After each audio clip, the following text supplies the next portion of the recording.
Located on the first floor of Chico State's Merriam Library, the Janet Turner Print Museum exhibits pieces from Janet Turner's personal collection, which was donated to Chico State in 1988. The most recent exhibit was titled Issues: Social, Political, Gender. Pieces in the collection were chosen by Catherine Sullivan, the museum's curator, and touch on a variety of issues present now and throughout history.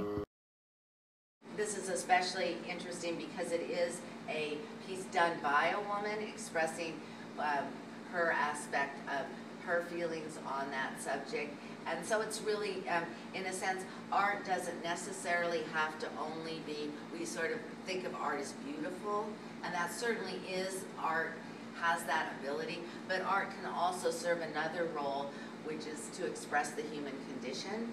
And in terms of, current social aspects of women, the anorexia is still, a disease that hasn't been completely eradicated, and so it's still a relevant issue. One of the interesting things that you get to do as a curator, because what you do is you take other people's work and you place it in a context.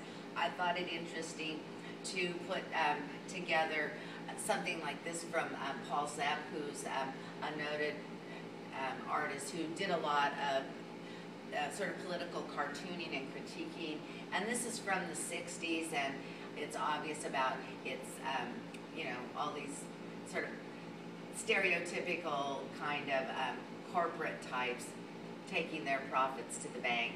It was an issue in the 60s, and it's still an issue today with some artists like Art Hazelwood, who, is, in a sense, the corporate sowing, and what it's reaping are all these little dastardly creatures. And it's about corporate greed in that it's all about the money and not about what money should be doing. For instance, like how should corporations be more responsive to the fabric of the communities that they are in? Should they return more?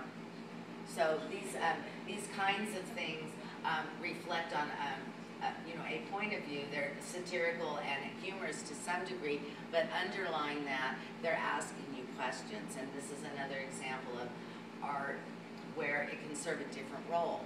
And it serves to point us to examine what our feelings are about either the political process or the political life or social life that we perceive that we live in.